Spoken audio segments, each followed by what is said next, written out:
शान।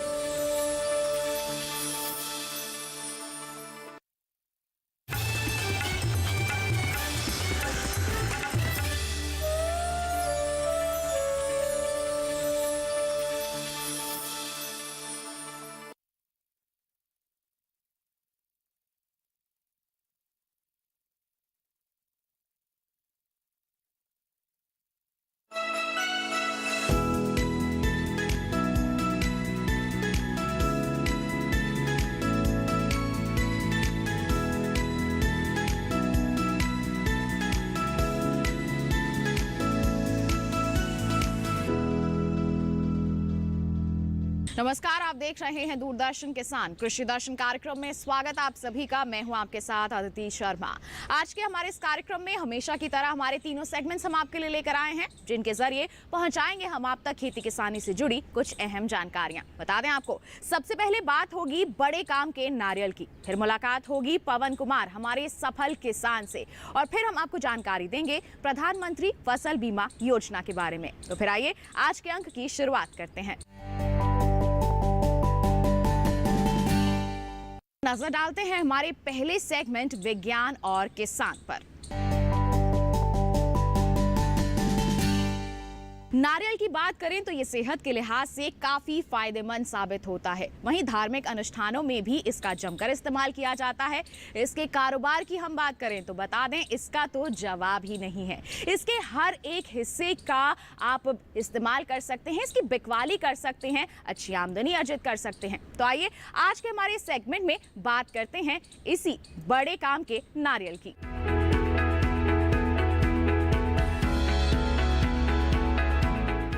नारियल पानी में सोडियम, पोटेशियम, कैल्शियम, मैग्नीशियम, लौह, तांबे, फास्फोरस, क्लोरीन, गंधक, विटामिन सी और कुछ मात्रा में विटामिन बी पाया जाता है।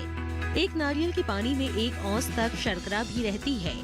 इसका पानी प्यास मिटाने वाला और बुखार खत्म करने वाला होता है, जबकि तेल बालों को बढ़ाने वाला, त्वचा रोगों को नष्ट करने वाला और कमजोरी को दूर करने वाला है।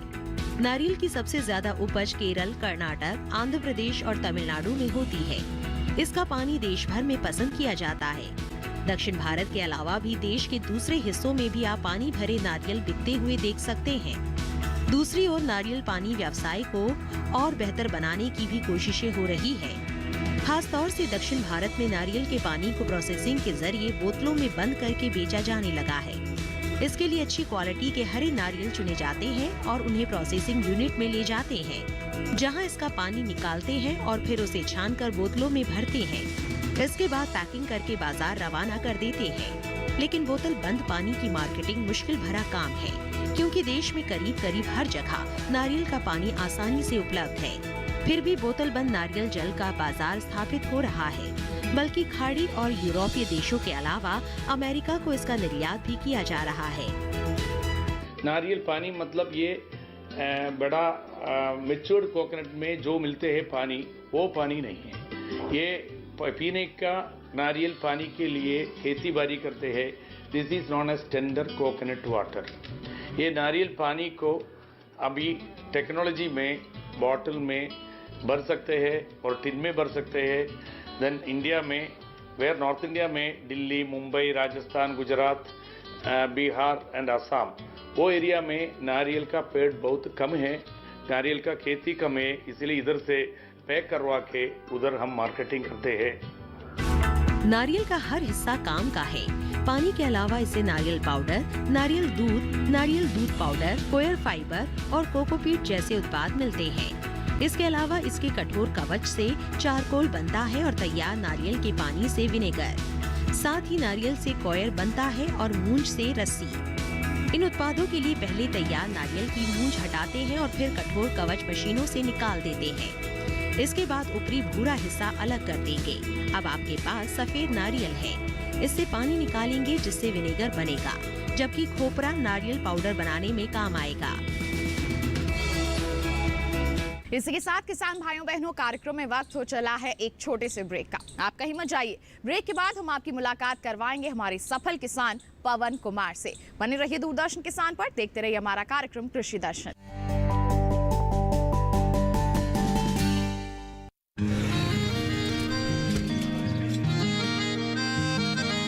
क्या बात है भाई, आजकल तो काफी खुश नजर आ रहे हो। क्यों ना हो, अब मैं ऑर्गेनिक खेती जो कर रहा हूँ ये पूरा प्राकृतिक है, ऑर्गेनिक है। इसमें हमारे खेत, हमारी फसल और हमारी जेब सब फायदे में होते हैं और इसमें लागत भी कम है। जी हाँ, आप भी ऑर्गेनिक खाद का प्रयोग करें, अपनी फसल और मिट्टी को तंदुरुस्त बनाएं और आपकी आमदनी में इजाफा करें। अधिक जानकारी के लिए किसान call centre toll free number 1800-180-1551 पर कॉल करें और लॉग ऑन करें kisan.gov.in और farmer.gov.in। कृषि और किसान कल्याण मंत्रालय द्वारा किसान हित में जारी।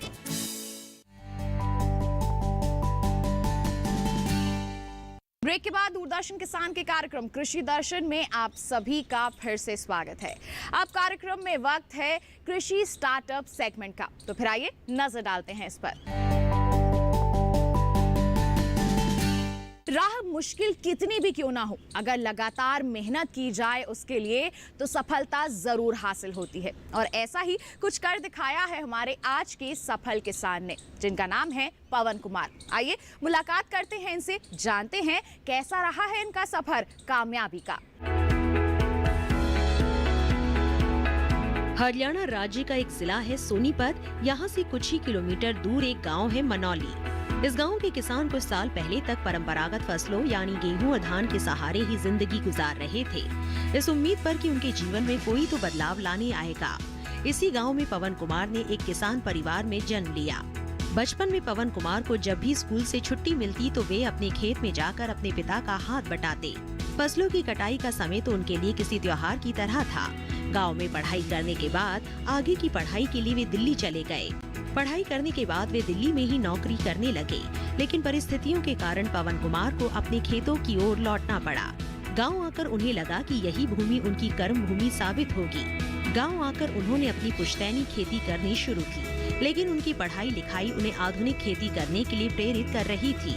क्या और कैसे किया जाए, इसके लिए पवन कुमार कृषि संस्थानों में चक्कर लगाने लगे, जहां उन्हें तमाम तरह की जानकारियां मिली। अब उन्होंने गेहूं और धान की खेती करने के बजाय सब्जियों की खेती करने का फैसला किया। ये फैसला उन्होंने खुद ही नहीं लिया, बल्कि उनके समूह के किसानों ने भी इसमें अपना समर्थन दिया। खीरा, शिमला मिर्च और अन्य सब्जियों की खेती उनके क्षेत्र में शुरू हुई। सब्जियों की खेती में पवन कुमार को अपार सफलता मिली। वर्ष 2000 में उन्होंने स्वीट कॉर्न और नई सब्जियों की खेती के नए नए तरीके सीखे। साथ ही पवन कुमार ने सब्जियों की खेती में सिंचाई के लिए ड्रिप सिंचाई पद्धति को अपनाया, जिससे उन्हें काफी फायदा हुआ। पवन कुमार नई नई तकनीकों और आधुनिक विधियों को सीखकर अपने खेतों में लागू करते हैं। पवन कुमार ने पॉली हाउस के फायदों को सुनकर और देखकर पॉली हाउस में खीरा, शिमला मिर्च और फूलों की खेती करने लगे, जिसमें उन्हें काफी फायदा हुआ। उन्हें ही नहीं बल्कि पूरे गांव को पुरस्कृत किया गया। पवन कुमार को अनेक समस्याओं का सामना करना पड़ा, लेकिन अपने हौसले के बलबूते उन्होंने हार ना मानी। अच्छी और गुणवत्तापूर्ण फसल पैदा करने वाले पवन कुमार अब स्थानीय स्तर पर ही नहीं बल्कि राष्ट्रीय स्तर पर लोकप्रिय हो गए हैं। इसी के साथ किसान भाइयों बहनों, कार्यक्रम में वक्त हो चला है एक और छोटे से ब्रेक का। आप कहीं मत जाइए, ब्रेक के बाद फार्मिंग इंडिया सेगमेंट हम आपको दिखाने वाले हैं, जिसमें जानकारी देंगे प्रधानमंत्री फसल बीमा योजना के बारे में। बने रहिए दूरदर्शन किसान पर, देखते रहिए हमारा कार्यक्रम कृषि दर्शन।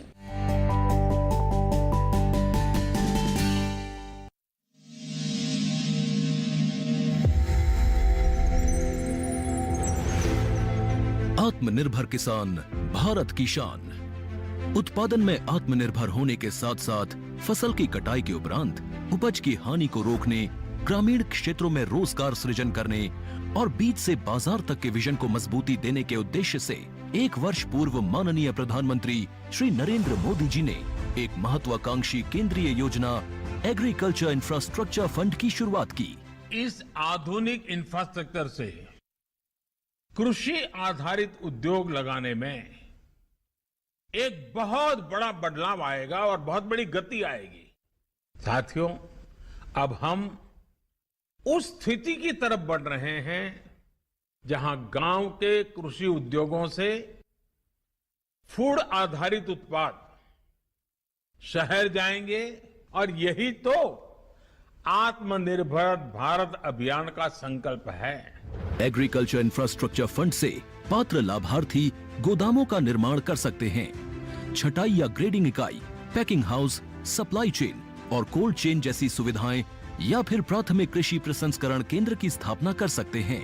इस योजना के तहत पात्र लाभार्थियों को 2 करोड़ रुपए तक के ऋण पर अधिकतम 7 वर्ष के लिए ब्याज में 3% तक की छूट दी जा रही है। ऋण पुनर्भुगतान के लिए 6 महीने से 2 वर्ष तक मोरेटोरियम की सुविधा भी उपलब्ध है।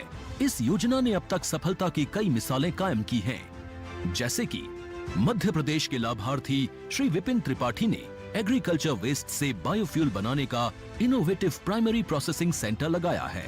लोन मिलने की वजह से हम समय पर सारी मशीनों का प्रोक्योरमेंट और सारा सिविल वर्क टाइम पे करवा पाए, जिससे ये प्रोजेक्ट को लगाना संभव हो पाए।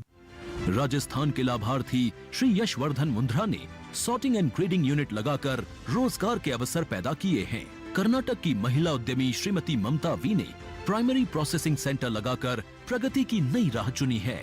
ಸಣ್ಣ ಪುಟ್ಟ ಉದ್ಯಮಿಗಳನ್ನ ಮತ್ತಷ್ಟು ಅಗ್ರಿಕಲ್ಚರಲ್ಲಿ ಹೆಚ್ಚು ನಾವು ಇನ್ನಷ್ಟು ಸಾಧನೆ ಮಾಡಲಿಕ್ಕೆ ಕಾರಣಕಾರಕವಾದಂತ ಈ ಅಗ್ರಿಕಲ್ಚರಲ್ ಇನ್ಫ್ರಾಸ್ಟ್ರಕ್ಚರ್ ಫಂಡ್ ಇಂದ ನಮ್ಮ ಇನ್ನಷ್ಟು ಯೋಜನೆಗಳು ಆಯೋಜನೆಗಳು ಉತ್ತಮಗೊಂಡಿದೆ। राजस्थान के लाभार्थी श्री दिनेश भट्टर ने जीरे की प्रोसेसिंग यूनिट लगाकर आसपास के ग्रामीणों को आत्मनिर्भरता प्रदान की है। महाराष्ट्र के लाभार्थी श्री अनूप कुमार मोहता ने वेयर हाउस बनाकर अन्न भंडारण को सुनिश्चित किया है। आज देश के कोने कोने से किसान, कृषि उद्यमी, किसान उत्पादक संघ, प्राथमिक कृषि सहकारी समितियां, स्वयं सहायता समूह और कृषि उपज मंडियां इस योजना का लाभ उठा रहे हैं।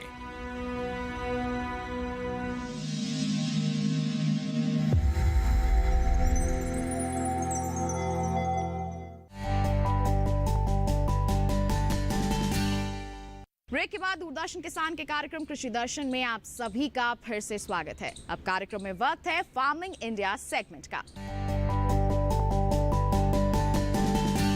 खेती अनिश्चितताओं वाला काम है और इसमें मौसम की मार का खतरा हमेशा ही बना रहता है, जिसका नुकसान उठाना पड़ता है हमारे किसानों को। जी हां, प्रधानमंत्री फसल बीमा योजना की जो शुरुआत है इसी उद्देश्य से की गई थी कि हमारे किसानों को होने वाले नुकसान की भरपाई की जाए। क्या है ये योजना, किस तरह से हमारे किसानों को लाभ पहुंचा रही है, आइए जानते हैं।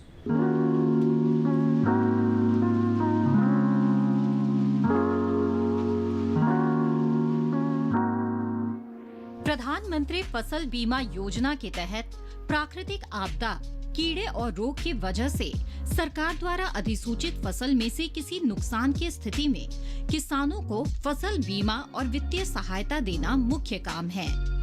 इसके अलावा किसानों की खेती में रुचि बनाए रखने के प्रयास एवं उन्हें स्थायी आमदनी उपलब्ध कराना भी इस योजना का उद्देश्य है। कृषि के क्षेत्र में दिनों दिन हो रहे बदलाव और नई आधुनिक पद्धतियों को अपनाने के लिए प्रोत्साहित करना भी इस योजना का एक उद्देश्य है। इस योजना के अंतर्गत प्राकृतिक आपदाओं के कारण खराब हुई फसल के मामले में बीमा प्रीमियम बहुत कम रखा गया है। किसानों को खरीफ की फसल के लिए 2% प्रीमियम और रबी की फसल के लिए 1.5% प्रीमियम का भुगतान करना पड़ता है। इस योजना का लाभ उठाने के लिए कुछ किसान कुछ विशेष बातों का ख्याल रखें, जैसे फसल की बुआई के 10 दिनों के अंदर प्रधानमंत्री फसल बीमा योजना का फॉर्म भरना जरूरी होता है। फसल काटने से 14 दिनों के बीच अगर आपकी फसल को प्राकृतिक आपदा के कारण नुकसान होता है, तब भी आप बीमा योजना का लाभ उठा सकते हैं। बीमा की रकम का लाभ तभी मिलेगा जब आपकी फसल किसी प्राकृतिक आपदा की वजह से ही खराब हुई हो। किसान प्रधानमंत्री फसल बीमा योजना के लिए ऑफलाइन और ऑनलाइन दोनों तरीके से फॉर्म भर सकते हैं। अधिक जानकारी के लिए किसान नजदीकी बैंक की शाखा में जाकर फसल बीमा योजना का फॉर्म भर सकते हैं और इस योजना का लाभ उठा सकते हैं। किसानों के हित के लिए केंद्र सरकार द्वारा नित नए नियम और योजनाएं बनाई जा रही है। ऐसे में साल 2016 में प्रधानमंत्री फसल बीमा योजना भी सरकार द्वारा चलाई जाने वाली योजना है, जिससे किसानों की सहूलियत और बेहतर विकास होने में मदद मिल सके। बीते सालों में इस योजना का लाभ उठाकर किसानों ने और भी मजबूती के साथ कृषि में अपना योगदान देकर सफलता हासिल की है। इस योजना का उपयोग कर भारत के लगभग हर प्रदेश के किसान काफी हद तक लाभान्वित हुए हैं। साथ ही साथ अपनी आय दुगनी करने में भी इन्हें इस योजना के जरिए मदद मिली है। अथर्ववेद में लिखा है कि ये धरती हमारी माँ है और हम उसके पुत्र हैं। जिस तरह से एक माँ अपने बच्चे का पालन पोषण करती है, उसी तरह धरती अपनी उपज से हम इंसानों का पेट भरती है। लेकिन लगातार रासायनिक पदार्थों के इस्तेमाल से हमारी जो ये मिट्टी है वो बीमार हो रही है। इसके स्वास्थ्य को बेहतर बनाया जा सके, इसके लिए भी पुरजोर कोशिशें की जा रही हैं। हमारी सरकार द्वारा प्राकृतिक खेती को बढ़ावा भी दिया जा रहा है। आइए इसी संदर्भ में और जानकारियां हम आप तक पहुंचाते हैं।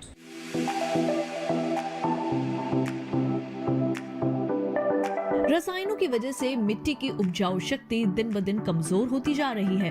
पर्यावरण प्रदूषण बढ़ रहा है सो अलग। कृषि रसायनों के लिए दुनिया भर में चिंता जताई जा रही है और उपाय तलाशे जा रहे हैं। जैविक खेती इसी तलाश का नतीजा है, लेकिन समस्या ये है कि जैविक खेती भी पूरी तरह रसायन मुक्त नहीं है। अगर आपको एकदम शुद्ध फसलें उगानी है तो प्राकृतिक खेती अपनानी होगी। प्राकृतिक खेती देसी गाय पर आधारित कृषि पद्धति है जो मुख्य रूप से मिट्टी के स्वास्थ्य पर जोर देती है। मिट्टी जितनी स्वस्थ होगी, फसल भी उतनी ही बेहतर होगी। दरअसल मिट्टी में पौधों के विकास के लिए 16 तरह के पोषक तत्व होते हैं। देसी गाय के गोबर में सभी तत्व मौजूद हैं और कमाल की बात ये है कि अकेली गाय 30 एकड़ जमीन पर खेती के लिए काफी है। देसी गाय के गोबर और मूत्र की गंध केचुओं की संख्या बढ़ाने में भी मददगार है। हम सभी जानते हैं कि केचुए किसानों के मित्र माने जाते हैं। आपको बता दें कि प्राकृतिक खेती के लिए गहरी जुताई की जरूरत नहीं होती।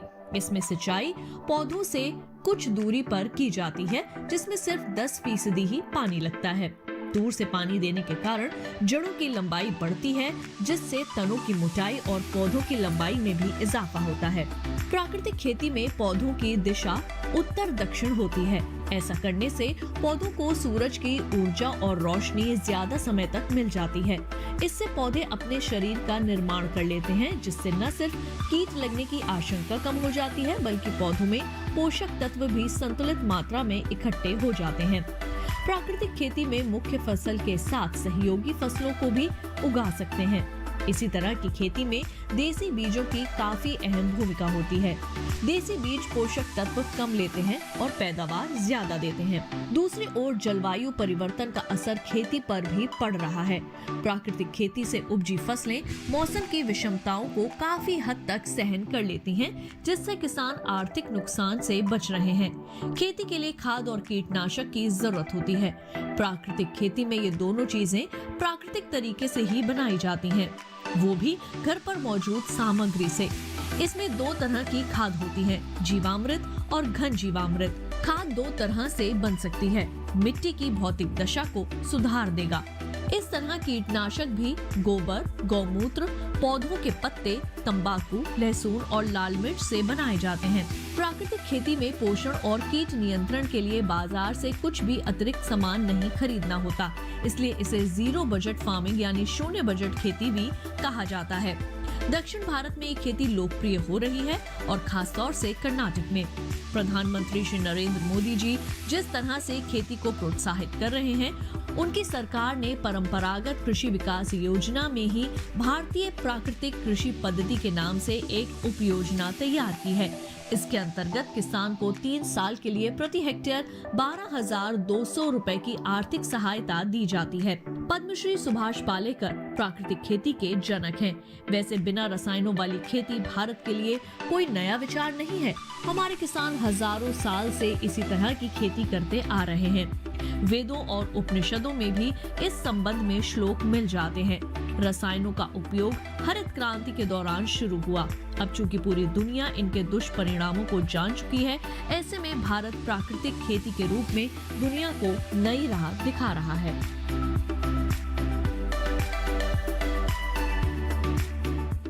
माननीय प्रधानमंत्री जी ने प्राकृतिक खेती की घोषणा की है और सबसे आह्वान किया है कि प्राकृतिक खेती को बढ़ावा दिया जाए।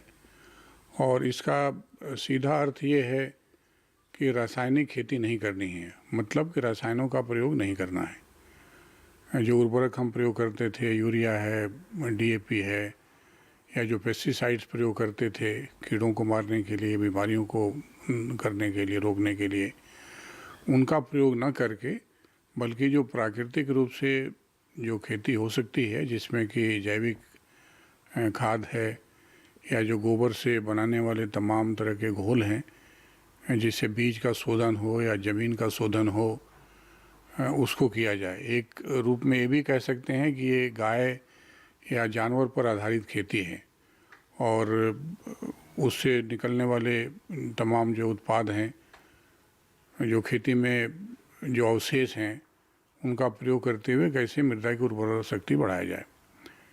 पहले भी जब रासायनिक का प्रयोग खेती में शुरू नहीं हुआ था तो हम जानते हैं कि पहले लोग प्राकृतिक खेती करते थे, जिसमें कि गोबर की खाद डालते थे, जो भी खरपतवार थे उनको सड़ा करके ज़मीन में पुनः डालते थे, जिससे कि ज़मीन की उपजाऊ शक्ति या उर्वरा शक्ति बढ़े।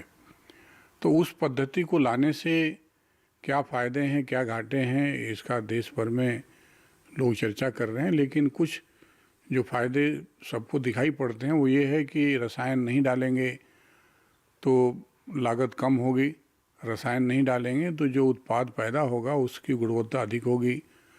और कई बार हम ये भी देखते हैं कि फसल तैयार है और लोग पेस्टिसाइड्स का और रसायनों का प्रयोग करते हैं और दूसरे दिन ही फल और सब्जियां तोड़ करके बाज़ार में बेचने कर ले आते हैं, जिसमें कि पेस्टिसाइड्स के रेजिड्यू रहते हैं। तो निश्चित रूप से उत्पाद जो होगा उसकी गुणवत्ता बढ़ेगी और लागत में कमी आएगी। और इस पद्धति को आगे बढ़ाने के लिए भारतीय कृषि अनुसंधान परिषद ने तमाम प्रयास शुरू कर दिए हैं। और पहला प्रयास तो ये है कि जो कुछ किसानों ने और या किसानों के कुछ समूह ने जो विशेषज्ञता हासिल की है प्राकृतिक खेती में, उसका विभिन्न परिस्थितियों में आकलन करने का काम कृषि वैज्ञानिक कर रहे हैं पूरे देश में। और आकलन करके जो पद्धति विकसित की गई है वो कैसे पूरी तरह से परफेक्ट की जा सकती है और कैसे पूरे देश में उसकी संशोधित की जा सकती है, इस पर काम शुरू किया गया है। दूसरा काम ये भी शुरू किया गया है कि साथ में जितने भी कृषि विज्ञान केंद्र हैं और जो संस्थान हैं उनके ऊपर कुछ प्रदर्शन की इकाई लगाई जाए। हमारे केंद्र के कुछ क्षेत्रफल में प्राकृतिक खेती की जाए और जब भी किसान वहाँ पर आते हैं या जो दूसरे लोग कृषि से जुड़े हुए हैं उनको उन प्रदर्शनों को दिखाया जाए, जिसे देख करके वो समझ पाएँ कि प्राकृतिक खेती होती क्या है और इसको कैसे किया जाना चाहिए। किसान भाइयों बहनों, ये था हमारा आज का कार्यक्रम कृषि दर्शन। एक विशेष जानकारी आपको दे दे, हमारा ये कार्यक्रम आप पुनः देखना चाहते हैं तो आप हमारे YouTube चैनल का रुख कर सकते हैं। टीवी स्क्रीन पर दिखाए जा रहे QR कोड को आप स्कैन कीजिए, सीधा पहुंच जाएंगे हमारे YouTube चैनल पर, देख सकते हैं हमारा ये कार्यक्रम कृषि दर्शन और तमाम जानकारियां पुनः आप हासिल कर सकते हैं। साथ ही आपको बता दें, जुड़ना चाहते हैं आप हमसे तो आप हमें ईमेल कर सकते हैं। ईमेल ID है krishidarshandddk@gmail.com। साथ ही आप हमें पत्र भी लिख सकते हैं। हमारा पता नोट कर लीजिए, हमारा पता है कृषि दर्शन, कमरा number 59A, CPC Doordarshan, Khelgaon, नई दिल्ली 110049। तो बस आज के लिए इतना ही। अगले अंक में होगी मुलाकात, तब तक के लिए दीजिए इजाजत। नमस्कार।